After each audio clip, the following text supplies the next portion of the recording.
Hello, I'm Judy Levine, teaching artist here in Sarasota, Florida. And today we're going to be learning about Pablo Picasso and Cubism. Here's a picture of Pablo Picasso here in his studio with one of his faces that we're going to be learning about this morning. And here is another example of his work here in one of my Picasso books. But what is Cubism anyway? It's learning to look at something from all angles. For instance, this little block. It has many different sides that are different.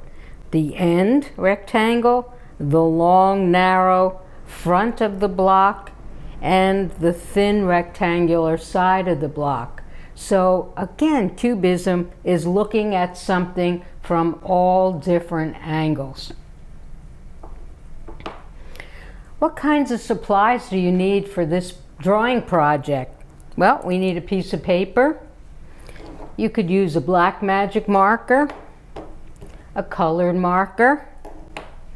You can add color to your picture with markers, with oil crayons, with colored pencils, with watercolor paints or crayons that you may have around the house. So actually anything that will add color to your drawing will be great for this project.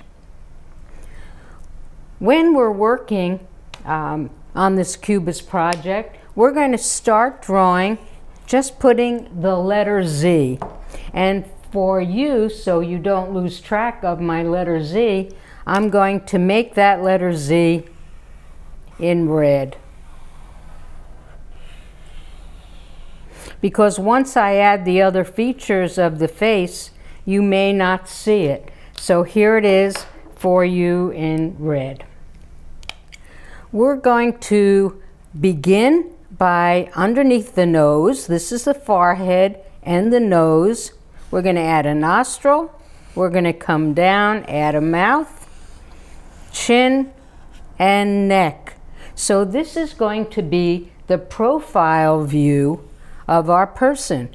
We're going to add an eye, and when you're working, since it's geometric, we're going to use kind of straight lines for our features.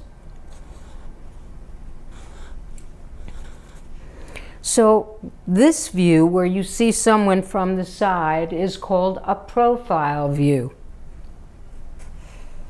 We're going to add some teeth.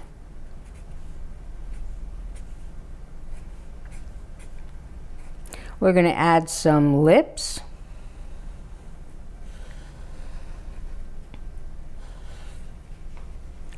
So we have one person here, and we're going to add a second person. We need the eye.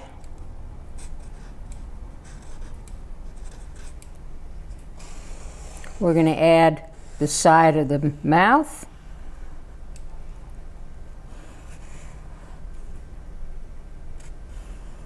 These people are talking to each other, so we have two people in profile view. We're going to add the teeth, the lips. We can add a little bit of the second person's nose. We can add the ear. Do you see in the slide the two people talking to each other? We can add perhaps a baseball hat on this person, and perhaps some hair, and add an ear on this person,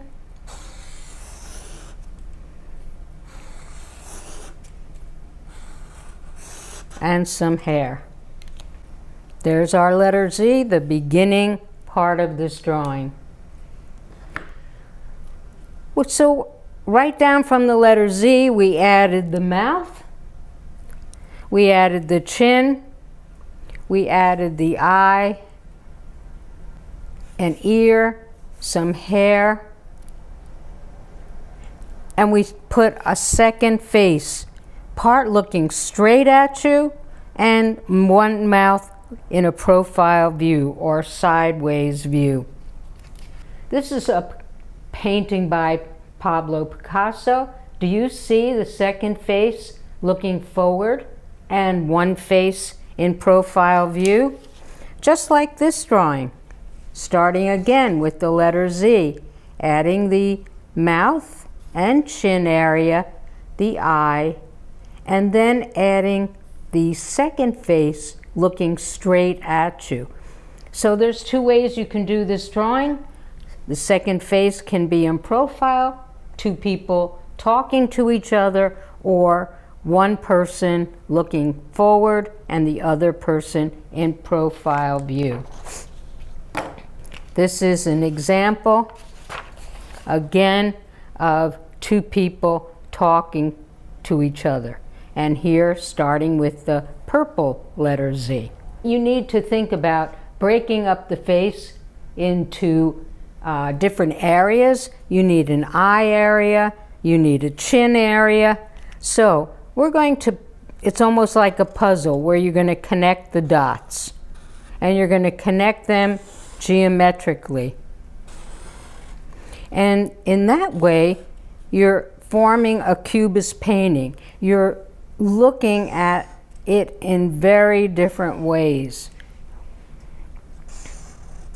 So you're just with a straight line going from point to point.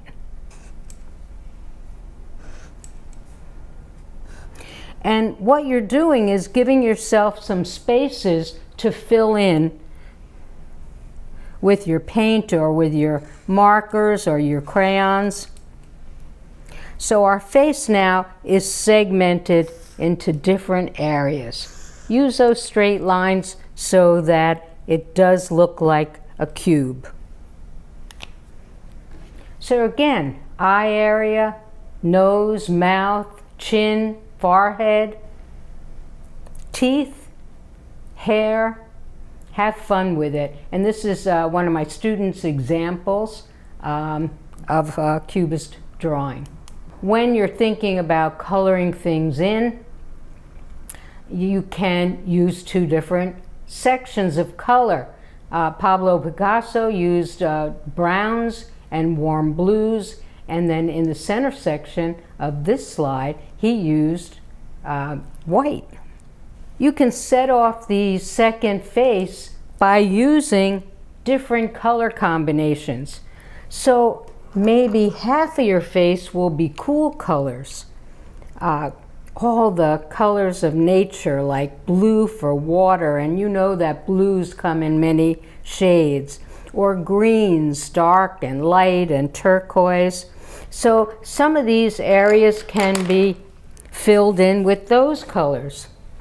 Or you might want one part of the face, one face, to be filled in with very hot colors, the colors of the sun, pinks and oranges and reds. And here's an example of a second face filled in with blues, where the other side of the face is with yellows and reds, but the center part of the face is in cool greens. So it's up to you to do your coloring in on your cubist face. This is an example of Picasso's face in cubist form. The hat is red, the center of the face he left white, and then he has some brilliant greens on one side and yellows on the other. I've used a word bubble on this stand-up example of one of my students' work, and it says, "Stop, you crack me up." And that's an example of pop art, using word bubbles. And that might be fun for you to do with one part of your painting. But again, you see in this example, the beginning of the letter Z in the red face, and the blue face faces forward. This is a cubist example using an African mask. This is part human face. You can see that with the white nose, its profile, and the second part of the face is based on an African mask that's been segmented geometrically into different areas. The forehead area, they included a lot of triangles here, design work in the nose, carving in the cheeks that are again triangular, these teeth that stick out, and the chin. So you might try even an African mask form. Play around with the idea. This is an example of finished example colored in, and I gave it a background just with some paint, just dabbing with my brush in several colors and making a pattern. So again, take a look. Start with the letter Z, add the features of the face, and you're working just like Pablo Picasso in a Cubist manner. I thank you. I hope you had a good time with this. It's been fun for me. And share some of your photos. Take a picture and send it to Miss Judy at Judy Levine at Verizon.net. Hope you enjoyed it.